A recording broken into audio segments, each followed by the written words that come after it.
Okay, this is the home page of Google Drive, and this is the folder about my class EDCI 270.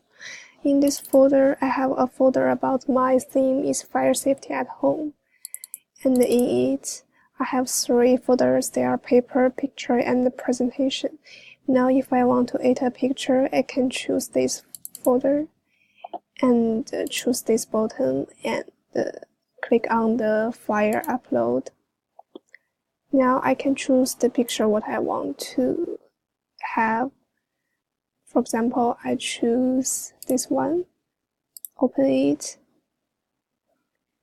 and now this picture is automatically saved in this folder. And also if I want to share something with my friend, I can choose this one, right click on this picture and click on the share. Now I can enter names or email addresses about who I want to share with them.